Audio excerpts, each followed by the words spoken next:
You are listening to a special edition of the Purdue Report with Jake Dunn. Jake's reaction to the number one Boilermakers 109-62 victory over Eastern Illinois on Friday afternoon. Only on the Central Indiana Sports Report.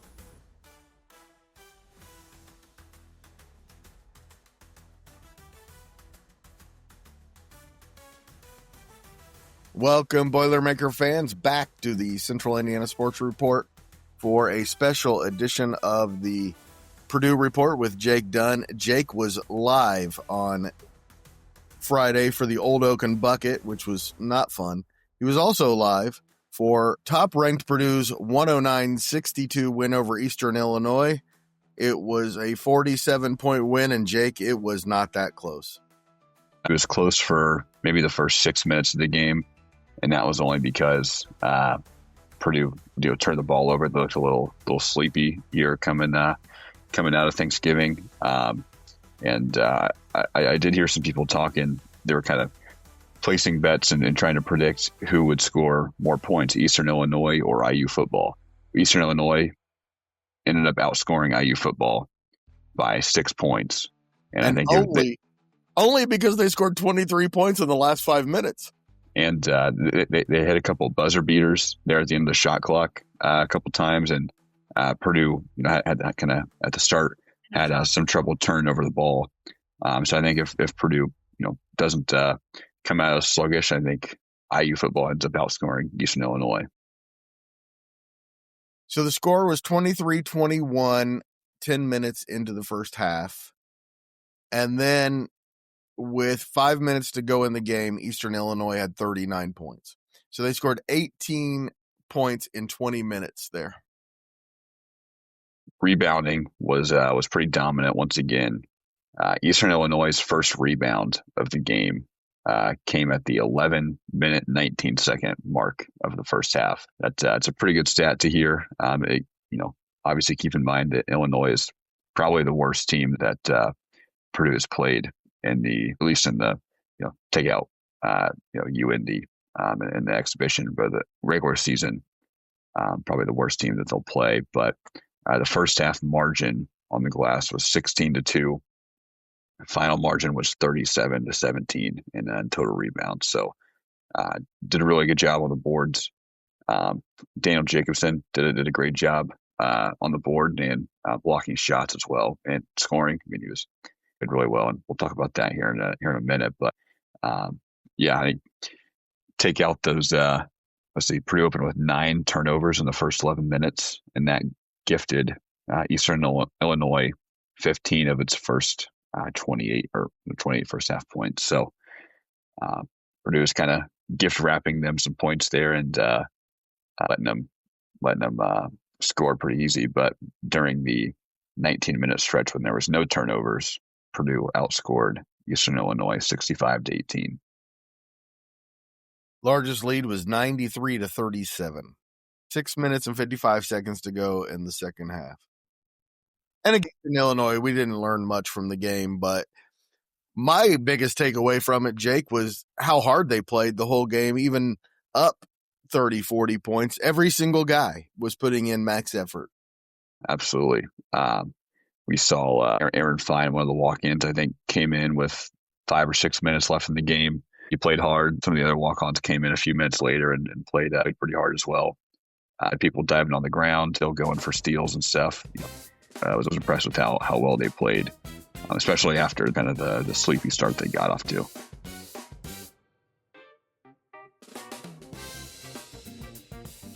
Jake, let's dig into the box score and into the personnel. First, as we expect, Fletcher Lawyer, the team's leading scorer so far, 15 points. He was 4 for 4 from the field and scored 15 points with just 4 shots. Trey Kaufman-Wren was outstanding, 14 points, 6 rebounds in 20 minutes. Braden Smith, as you expect, only took 4 shots, 5 points, 10 assists, was amazing. Had a couple of breathtaking passes. Oscar Clough, once again, 10 points, 5 rebounds in just 17 minutes. We knew they were going to have big games from all those guys, and again, they all played 20 to 23 minutes. But what we came away from this game with is the bench. And I think we have a pretty reliable, productive, strong bench. And it started on this day with Daniel Jacobson, 8 for 8 from the field, 9 from the line, 9 rebounds, 6 block shots. 4 of his rebounds were on the offensive end. First of all, Jake, how big is Daniel Jacobson in person? And second of all, nice performance to see that from your backup big. Yeah, absolutely. Great to see him perform that way. And yeah, I mean, he's pretty tall. He is pretty tall, right up there with Zach Edey in terms of height. And to your point, the bench scored 57 points in this game. 24 of those from Daniel Jacobson. Jakari Harris had 12. Omer Meyer had 11, and Jack Benner had 9. So the bench was really able to provide some stability there, especially during that kind of early turnover storm, and I was really able to turn that game into a blowout. Talked about Braden Smith. I think he was in full orchestrator mode, and I think as he passes Mateen Cleaves from Michigan State for number 2 all time on the Big Ten career assist list, I think against kind of some of these teams like Eastern Illinois, that's kind of his sole focus is just to try to kind of rack up assists. And I was hoping that he'd get a couple more because I think if in order to pass the all-time assist record for the NCAA by the end of the season, he needs to average 12 a game or something like that. So I was hoping maybe he could kind of rack some up here, but with the score just not being remotely close, there's really no point to have him out there. Just hoping he'd get a few more, but finishes with 10. That's his 27th career game with double-digit assists. He's passing the ball well, and we see now how the pieces around him are able to utilize his generosity, if you will. There will be times, I'm sure, that they'll need Braden Smith to score the basketball, but that is not for most of these games in the pre-conference. So he really was having fun passing the ball, and again, some all-time passes in that game. Had some really nice behind-the-back assists. I am going to miss watching him, on the court once he leaves. Hopefully, he'll be wearing an NBA jersey, but we'll certainly miss him in his Purdue jersey here once April comes. To your point, there'll be times where he needs to be in scorer mode, and there'll be times where he is the leading scorer. But in these games, his kind of goal is just to get assists and let everybody else on the team show what they're made of. I know we talked about Fletcher Lawyer being perfect. Talked about the bench. I think Oscar Clough has also provided kind of some sneaky value here. In this game, he was 10 points, 4 for 4 from the field, was plus 24 in 17 minutes. On the season, he's had 15 assists while only turning the ball over twice, which is pretty good efficiency there. And his ability just, in that high-low game, offensive rebound, kickouts, and his decision-making has, for the most part, been pretty good this year. And I think we'll kind of see his value continue to increase as the season goes on and get into conference play. No question he fits in well, Oscar Clough. My only question is going to be when they play teams that are exceptional rebounding teams, is he a strong enough rebounder? And I don't know yet. That's all. He's been rebounding pretty well, so I would be surprised if he's been rebounding well against other teams that aren't good enough. I'm just curious because we've seen it a few times now. We'll see. That's all. That's one of my few things that still have question marks about this team. One question mark I definitely do not have is at backup point guard anymore because Omer didn't shoot the ball very well yesterday. Was really good. 10 points, 3 assists, 2 steals, and I think if there's a better backup point guard in the country, I'd like to see him. Yeah, for sure. He had a Braden Smith like pass, like it was pretty flashy pass, like who was 2, and I think they might have even missed a shot, but he looked really good. Again, didn't shoot the ball particularly well, but just kind of orchestrating that offense and running the offense there. I thought he played really well.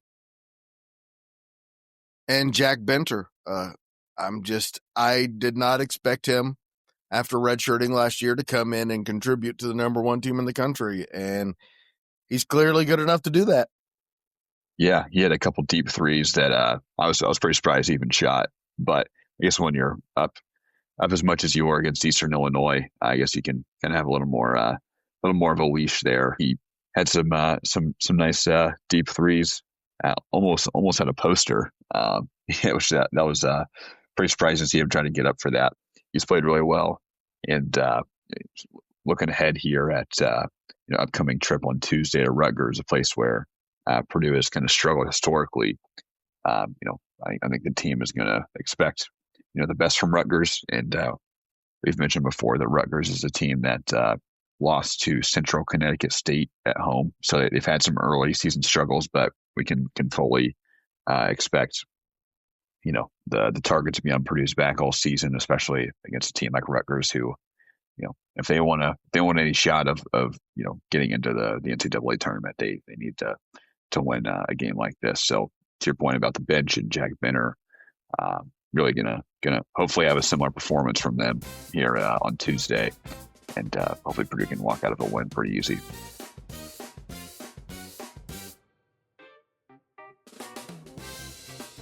Jake, the AP poll, the coaches poll come out on Sunday morning. Purdue should have all the first place votes, but they probably won't.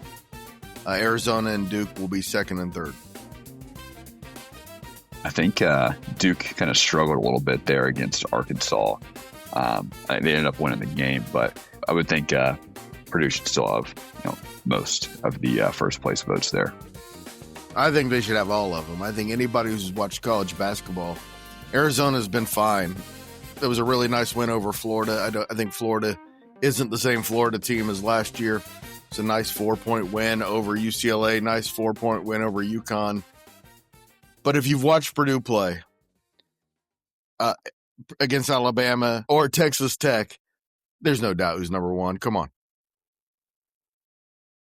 I think they've certainly showed that Purdue's legit. Going to be hard to not vote for Purdue, but thing all season's going to be nobody's going to knock off Purdue except for themselves. I mean, Purdue's the top team in the country, and unless they're like today turning the ball over 9 times in the first half or whatever it was, I think Purdue's going to be in control of most of these games. Jake, I was looking at the analytics today. ESPN Analytics has Purdue as the favorite in every single game this year but one. Any guess which game that is?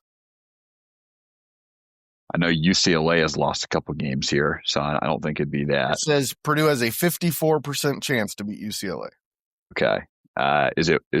Wisconsin's lost some games as well. Is it Wisconsin?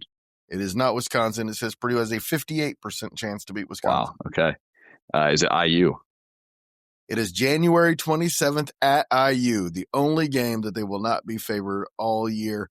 Of course, they don't go to Michigan. They don't go to Michigan State, an anomaly. And they don't go to Oregon.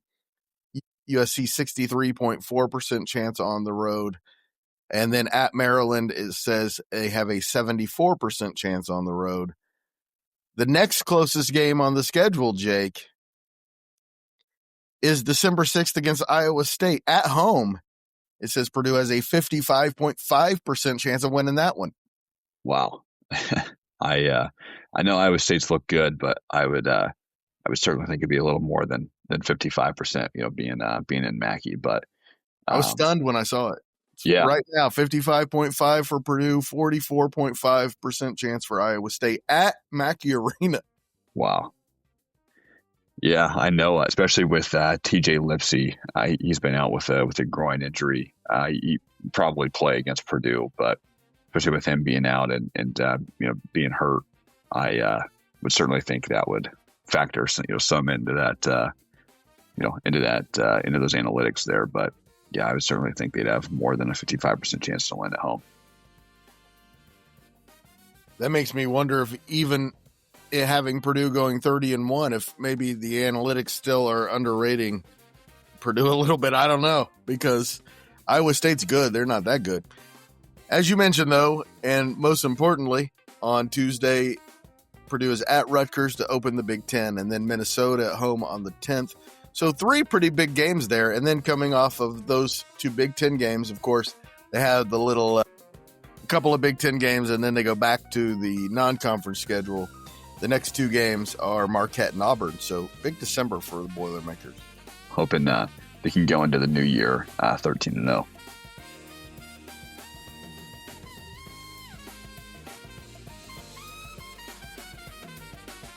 Jake Dunn, thank you so much for joining me after a big day on Friday.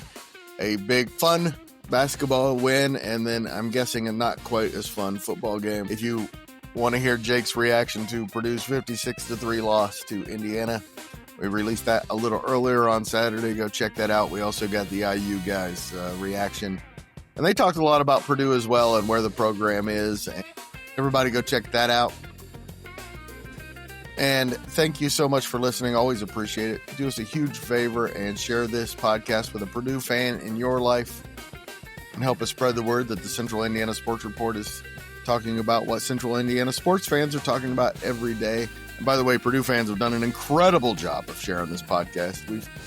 They are, at one point, IU is by far our number 1 podcast, and Purdue has far surpassed that. So thank you, everybody. And thank you, Jake. Yeah, absolutely. Thank you, Boiler Up. And liking and sharing goes a long way, so please continue to do so.